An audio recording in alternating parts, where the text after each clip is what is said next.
Hello friends, स्वागत है आपका मेरे यूट्यूब चैनल हिंदी कानूनी जानकारी में। आज हम बात करेंगे आईपीसी की धारा 53 से लगा करके आईपीसी की धारा 60 तक के बारे में। यदि आप हमारी पिछली धाराओं के वीडियो देखना चाहते हैं तो यहाँ पर जरूर क्लिक करें, यहाँ पर आपको पिछली धाराओं के वीडियो मिल जाएंगे। तो हम बात करें आईपीसी की धारा 53। इससे पहले हम समझते हैं दंड के बारे में, यानी कि ये जो चैप्टर है ये अध्याय 3 दंड के विषय में बताता है।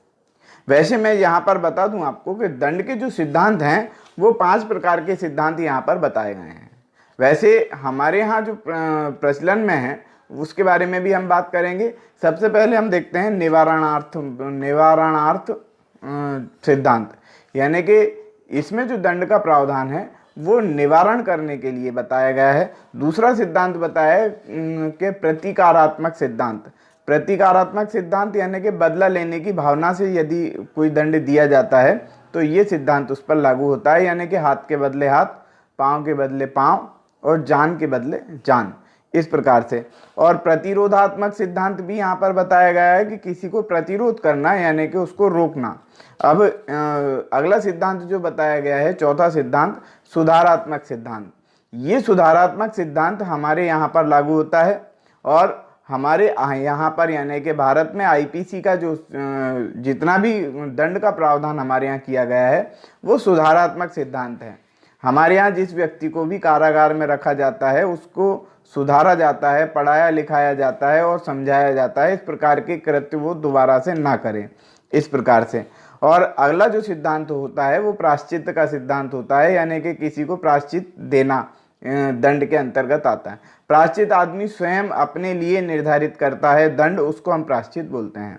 लेकिन हमारे यहाँ जो सुधारात्मक सिद्धांत है हम उसकी चर्चा कर रहे हैं और इसीलिए हम धारा 53 के अंतर्गत बात करते हैं, यानी कि पूरी आईपीसी में सुधारात्मक सिद्धांत का ही चर्चा की गई है। तो हम बात कर लेते हैं आईपीसी की धारा 53 के बारे में कि धारा 53 में जो दंड के प्रावधान किए गए हैं वो कौन कौन से हैं।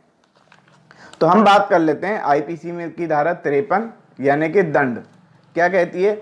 अपराधी इस संहिता के उपबंधों के अधीन जिन दंडों से दंडनीय है वे इस प्रकार से हैं। कौन सा? पहला जो दंड है वो मृत्यु दंड, दूसरा आजीवन कारावास, तीसरा जो है इसको हटा दिया गया है 1949 के अधिनियम के अंतर्गत। ये जो है मेरे हिसाब से जो निर्वासन का सिद्धांत इसमें होना चाहिए, मतलब निर्वासन का दंड इसमें दिया जाना चाहिए था।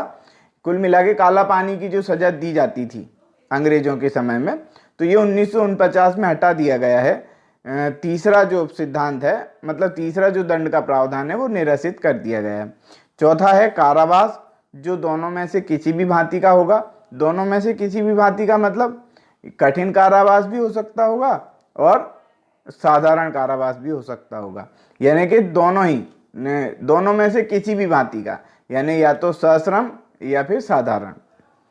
पांचवा सिद्धांत जो है संपत्ति का समापहरण, यानी कि संपत्ति को जो है विलय कर लेना या संपत्ति को सरकार में मिला लेना, इस प्रकार से, या संपत्ति को दंड के स्वरूप देना, यानी कि जुर्माना वगैरह लगा देना, है ना। छठा सिद्धांत इसमें बताया गया है जुर्माना।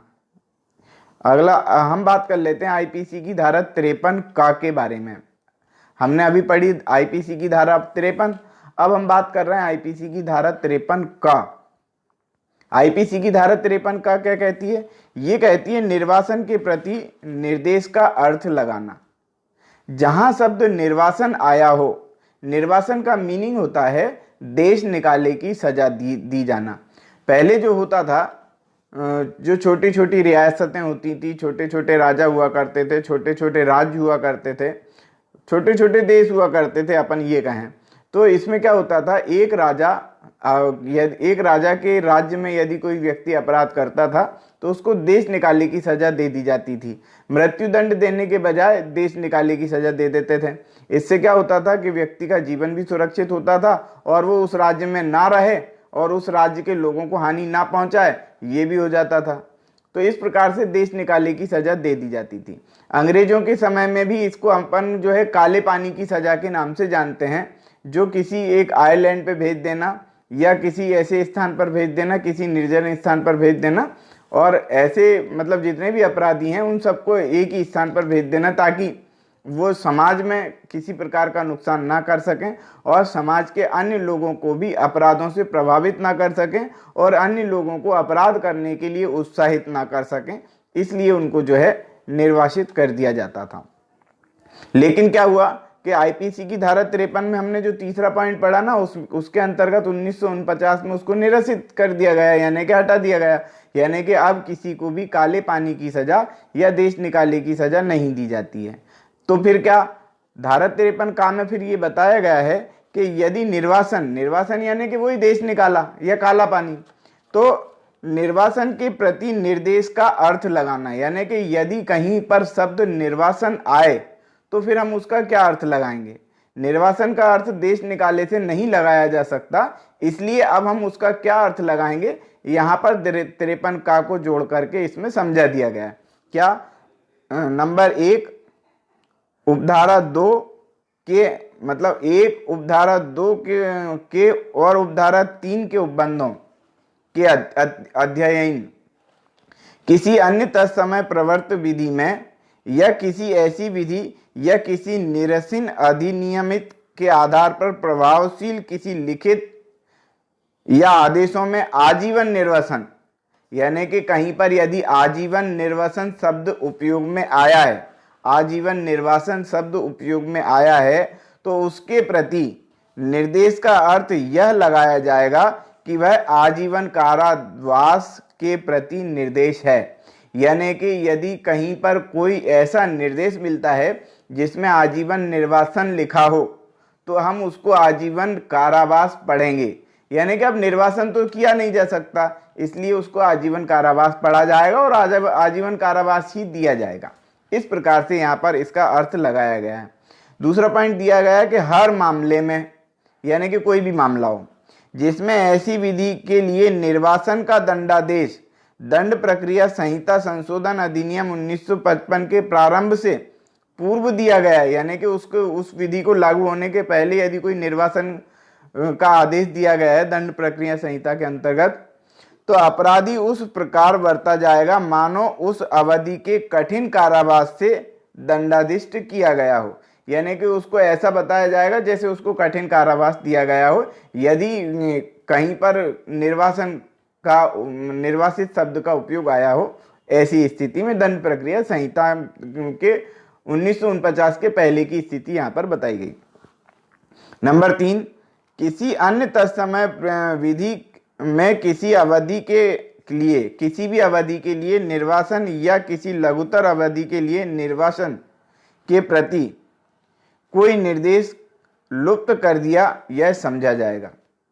यानी कि कुल मिला के निर्वासन जो शब्द है, यदि वो किसी अवधि के लिए निर्वासित किया गया है तो उसको कारावास में तब्दील किया जाएगा, और लघुतर अवधि के लिए निर्वासन के प्रति चाहे उसे कोई भी नाम दिया गया हो, यानी निर्वासन शब्द हो या और कोई शब्द हो, देश निकाला शब्द हो या काला पानी शब्द हो, कोई निर्देश लुप्त कर दिया गया समझा जाएगा। यानी कि अब यदि कोई भी बात सामने आती है निर्वासन से संबंधित, तो अब उसे लुप्त कर दिया गया है ऐसा माना जाएगा। इस प्रकार से यहाँ पर समझाया गया।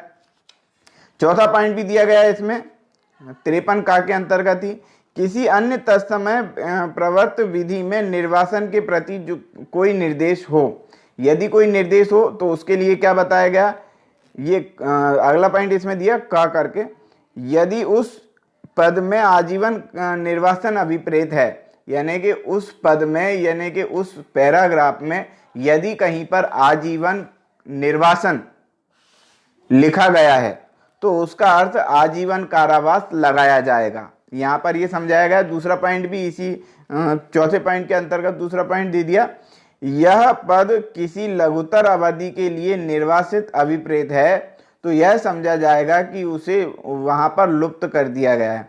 यानी कि किसी लघुतर अवधि के लिए उसको निर्वासित किया गया है, यानी कि कम समय के लिए उसको देश निकालने की सजा दी गई है, तो उसको वहां पर लुप्त कर दिया गया है। ऐसी मतलब विधि में कहीं पर भी इस प्रकार के शब्दों का उपयोग आए तो उसे लुप्त कर दिया गया, यानी कि हटा दिया गया।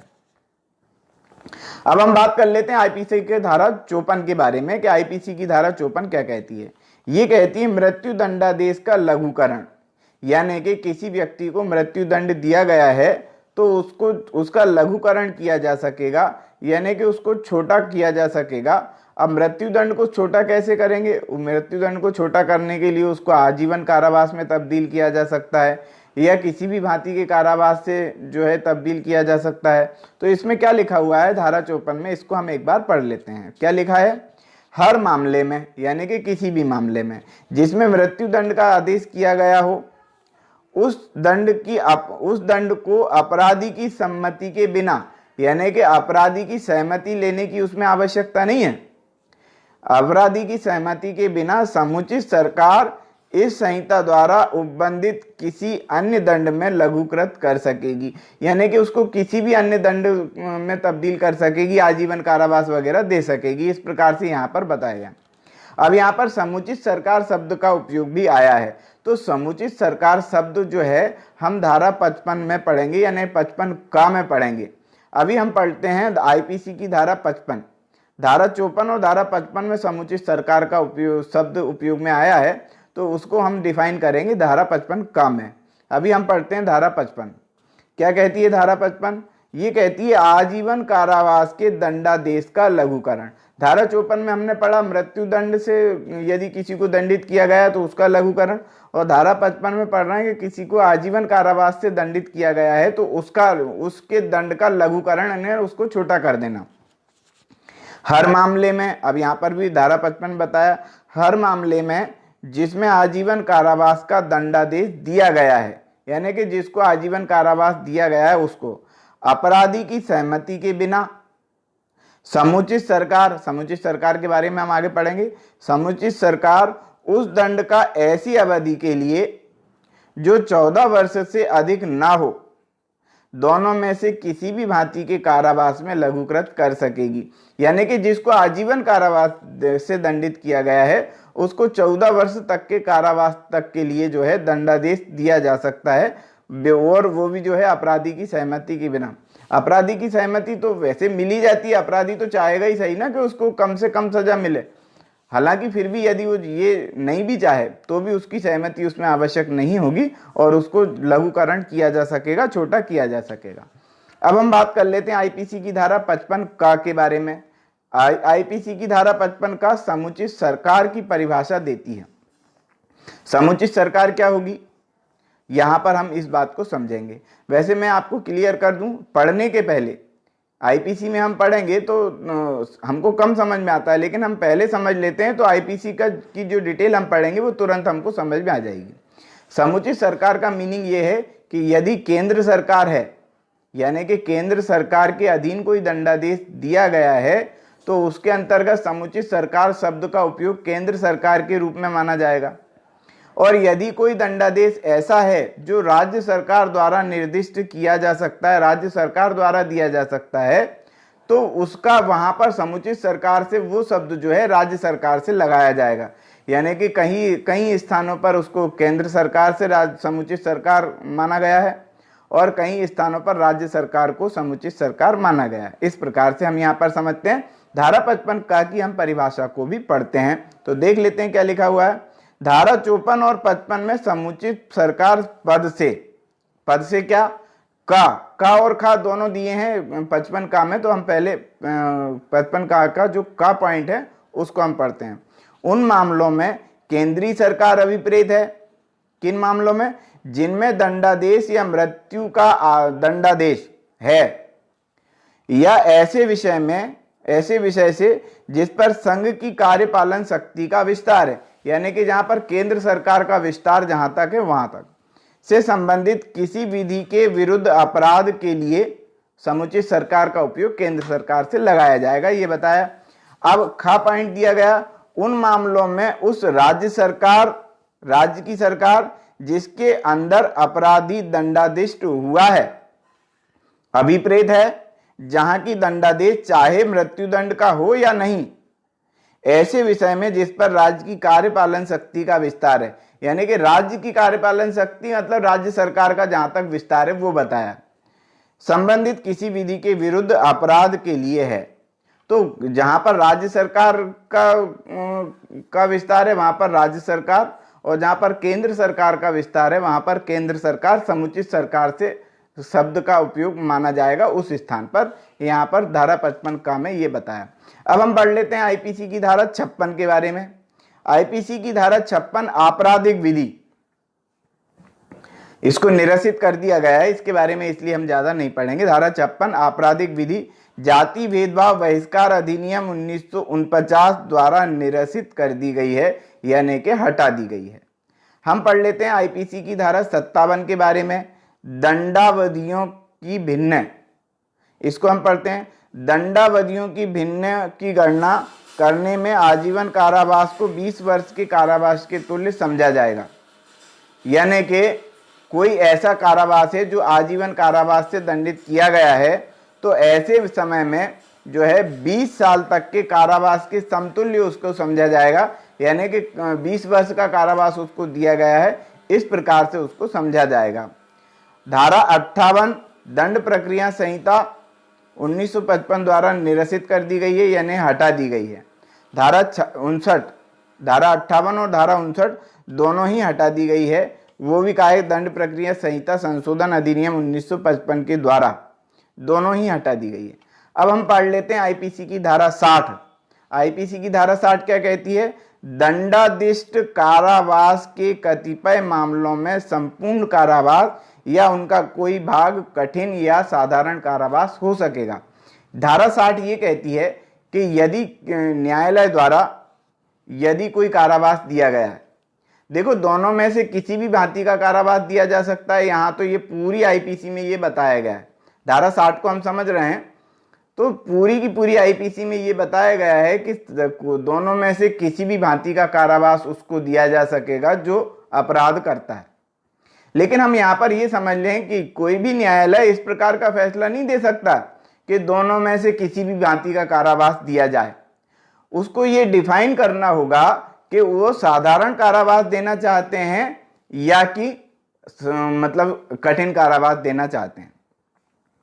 तो कुल मिला के जब फैसला दिया जाएगा या अपराध को अपराधी घोषित करते हुए उसको कारावास की सजा दी जाएगी, तो न्यायालय को ये बताना होगा कि ये साधारण कारावास दिया जा रहा है इसको या जो है कठिन कारावास उसको दिया जा रहा है, ये बताना पड़ेगा। या फिर ये बताना पड़ेगा कि इतने समय के लिए ये कठिन कारावास इनको दिया जा रहा है और इतने समय के लिए साधारण कारावास इनको दिया जा रहा है। इस प्रकार से ये डिफाइन करना आवश्यक है, ये बताया धारा 60 के अंतर्गत। हम इसमें पढ़ लेते हैं क्या क्या बताया है। एक बार इसकी भाषा को भी हम पढ़ लें। हर मामले में, यानी कि किसी भी मामले में जिसमें अपराधी दोनों में से किसी भी भांति के कारावास से दंडनीय है, यानी कि उसको ऐसा अपराध उसने किया है जो दोनों में से किसी भी भांति का कारावास से उसको दंडित किया जा सकता है, वह न्यायालय जो ऐसे अपराधी को दंडादेश देगा सक्षम होगा कि दंडादेश में यह निर्दिष्ट करे कि ऐसा संपूर्ण कारावास कठिन होगा या यह कि ऐसा संपूर्ण कारावास सादा होगा, या यह कि ऐसे कारावास का कुछ भाग कठिन होगा और कुछ भाग साधारण होगा। यहां पर इस प्रकार से बताया गया। तो आज की वीडियो में इतना ही। मैंने आईपीसी से संबंधित समस्त वीडियो तैयार किए हैं, यानी कि आईपीसी की समस्त धाराओं के वीडियो उपलब्ध हैं जो यहां पर क्लिक करने पर आपको मिल जाएंगे। यानी कि यहां पर लिंक दिया गया है, यहां पर पूरी आईपीसी दी गई है। तो आज की वीडियो में इतना ही। वीडियो यदि आपको पसंद आया हो तो वीडियो को लाइक करें, शेयर करें, कमेंट्स करें। और यदि आपने हमारे चैनल को अभी तक सब्सक्राइब नहीं किया है तो चैनल को सब्सक्राइब जरूर कर लें, बेल आइकॉन प्रेस कर दें ताकि अगली वीडियो का नोटिफिकेशन भी आपको तुरंत मिल जाए। आज की वीडियो में इतना ही। वीडियो देखने के लिए बहुत बहुत धन्यवाद।